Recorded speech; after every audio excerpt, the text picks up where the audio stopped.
For me growing up, Nastro Azzurro had like a little bit of that aura. It's it's a better beer. So in Italian that would be rinfrescare.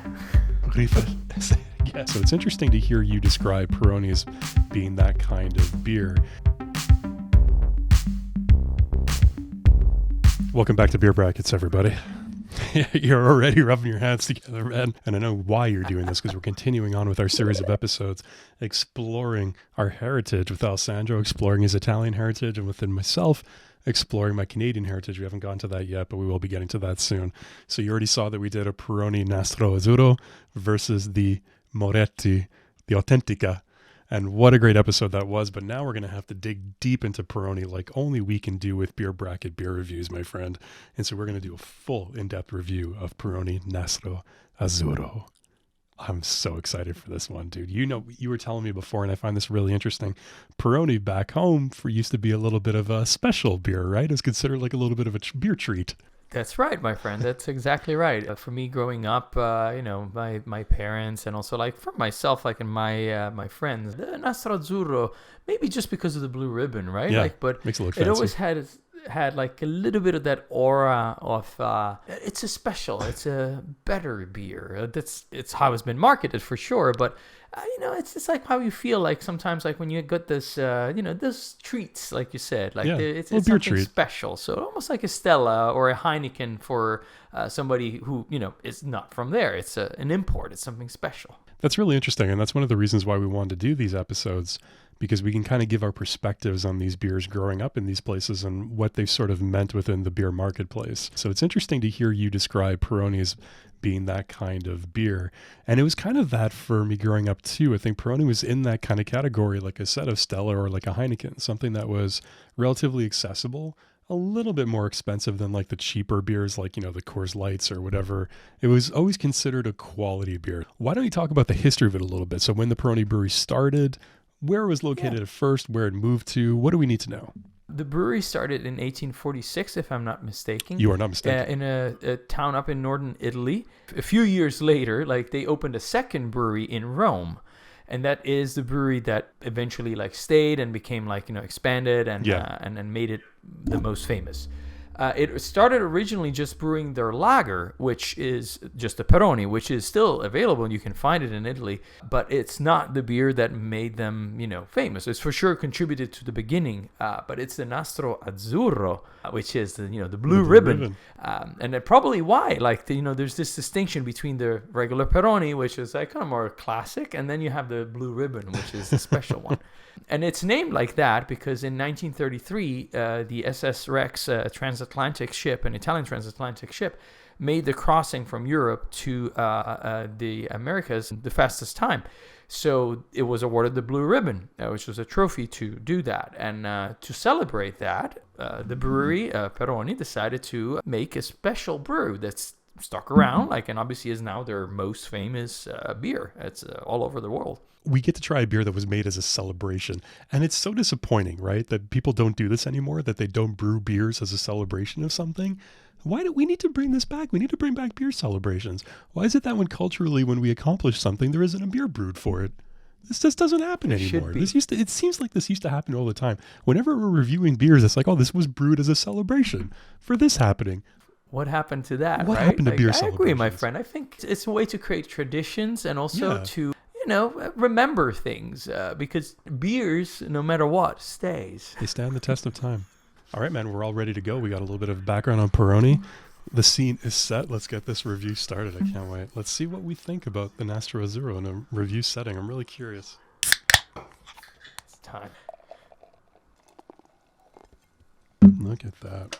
And how will it do score-wise compared to the Moretti, too? I'm really curious to see that. It's going to be interesting, my friend. I've had these beers obviously multiple times throughout the years, but I've never analyzed it in a setting like this. It's going to be very exciting. We're about to. Cheers, buddy. Cheers Aroma to you, my cheers. friend. Aroma cheers.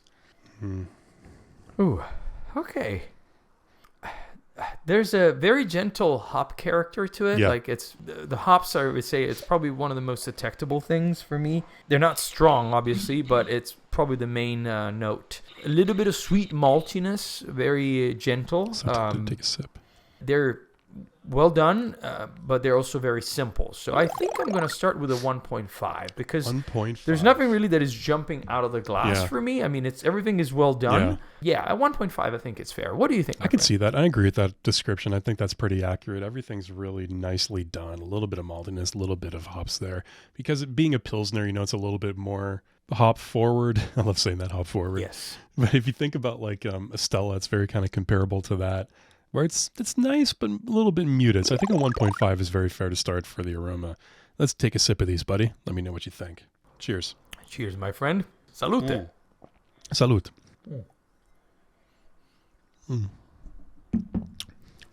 Yeah. Okay. Interesting. See, it's always fun and interesting rediscovering beers because I don't know how many times I've had it, obviously growing up in Italy. It's so different having it in the setting though, right? It's completely different. Because just like having to think about just one element like changes completely the perspective. So it's interesting how while on the nose I have these two very distinct notes, on the palate I feel like you can still tell that they're there. So there's a little bit of that bitterness, hop, sweet maltiness, but they're way more interlaced. Like they kind of like go throughout the experience like evenly, which I wouldn't have expected. You do get a little bit more pronounced bitterness towards the end, and kind of like you're saying, like I would say they lean more towards like the Pilsner so a little bit less maltiness. I think I'm gonna stay with a 1.5, my friend. Like everything is well done. There's no obviously flaws that at least that I can, but I find it a little bit again like very simple, which is a good thing. Like it can be a very good thing. What do you think? Yeah, it really depends what you're looking to get out of the beer, and I think that's kind of why the Moretti won out in the head-to-head versus battle as well. Because if you think about it, the Moretti just has a little bit more character to it, a little bit more taste. And I said at the end of that versus battle, if there's going to be one beer that I'm going to want to have a couple of, it's probably going to be Peroni. But if it's a one-off beer experience, I'm going Moretti. And that's why I got the overall point for me in the versus battle. And I think that really factors into the taste here. Because again, it's the same thing you get on the Aroma. A little bit of maltiness, a little bit of hops there. Everything's really nicely balanced, really tasty, but really light. It's really just meant to be just an easy drinking quality beverage, but it's not going to really present too many strong characteristics to you. So I think a 1.5 is very fair, for sure. As far as Pilsners go, about middle of the road there. So, buddy, let's do our little mouthfeel refresher tradition here. Yes. That is ever so special to us here at Beer Brackets. So in Italian, that would be rinfrescare. Whoa, say it again. That's rinfrescare. That's a lot of R's. Rinfrescare. Yes, correct, my friend. Very well said. Well said. I love it. Okay. Cheers. Mouthfeel cheers. Rinfrescare. Perfectly said, my friend. Perfectly said. It's fresco means it's just like fresh. Yeah, okay. So rinfrescare is like refresh. Okay. Frescare. So this is the type of beer that if you were in Italy, you would take a sip of this and you would just say, fresca. Right? Like it's fresh. Like it's just like it quenches your thirst. It does. It definitely does. And I think big part of that comes from the mouthfeel. Like this is very well done. I think on the mouthfeel, I'm gonna go with the 2 because like that nice refreshment that comes from that taking that sip with those bubbles that are very fine and cleansing your palate. Yeah. I have to say that's really inviting and makes me want to go back in the glass. So like you said, it invites you to get that second pint. Like you want to finish it like and already move on. Like it's so yeah, 2 definitely. Yeah, it's really nice, really refreshing, really sort of effervescent, carbonated. A little bit creamy too, which is nice. Mm-hmm. You definitely get like the little tingly sensation from like the strong hop presence. It's for mouthfeel, as far as a Pilsner goes, I think a 2 is very fair as well. I'll go up to a 2. It's getting up there, man. It's getting up there. It's got its first 2 of the review so far. But now the finish is super interesting on this beer. The finish is actually, it's always like, it's always one of the most interesting parts of the bear, no matter what. A little bit of a surprise, right? That's where all the surprises live. If I'm not mistaken, I believe they use an adjunct with in the brewing of the beer. They use a specific variety of Italian corn. Yep. So that probably contributes in a way like to some elements that we're tasting. I find that in the finish in particular is where the experience changes a little bit, for me at least. Like, because you have those initial two Tastes like notes Italian of corn. kind of like the hop bitterness and the malt sweetness that kind of like, come along like together throughout the experience. Then you have this mouthfeel that cleanses your palate.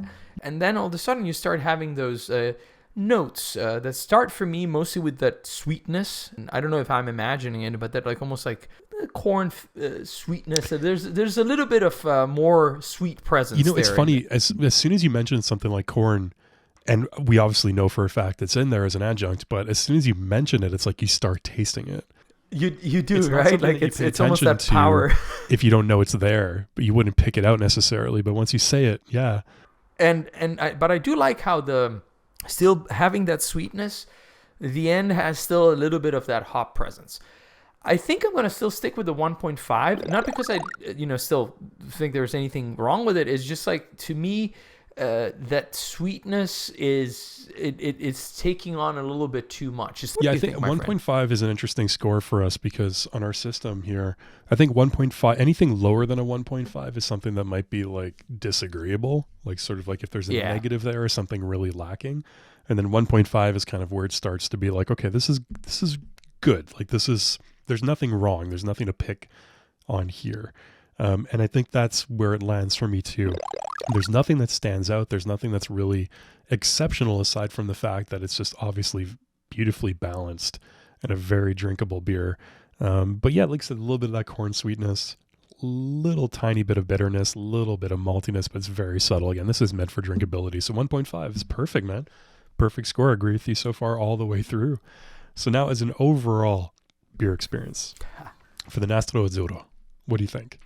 Well, that's always where, it gets more interesting, right? Like, because always. We have all the intangibles. Yeah, all these. But you know what, my friend, I'm starting to think that it might be one of my favorite categories.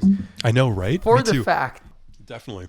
Yeah, because I one thing that I like about our reviews is that we are open about like the intangibles that we, that come into play. And I think that, everybody has them inevitably to some degree as much as you can try, even, obviously unless you were in judging blind, I'm sure that would be different, right? Yeah. But they're important because they make so much of your beer experience. So like just talking about it, like I find it fun. I agree with you 100%, man. And I know what you mean, like, and not just in beer reviews, but I think in reviews in general, that's what makes it interesting. I think that's what makes you want to hear one person's particular opinion about something too. And in this case, especially with beer, you know what my favorite example of the overall category being like a decision maker, well, not necessarily a decision maker, but something that stood out, was in the Bud Light versus Busch Light episode. Where at the end, Yes. even though Busch Light was getting destroyed the whole way, it was just couldn't pick up points. It won that overall beer experience point from both of us. Legitimately, it wasn't even like, we were having fun in that episode, but it wasn't like we were just giving it to it ironically. Like it really won the overall beer experience point for both, which was super interesting. And it's cool to see how that plays out like that. It is. And I want to just like, make sure, like, clarify for the viewers, we're always very serious when we give points. Like it's really, Always. We might have fun with Always. it, but it's a serious thing for us. So serious. Talking about the Peroni, the Nastro Azzurro here. Mm-hmm. I mean, obviously for me, it comes with a lot of memories and associations. Also, just flavor-wise, when you taste it, like it brings me back to certain places. So it's hard, like, to distinguish those.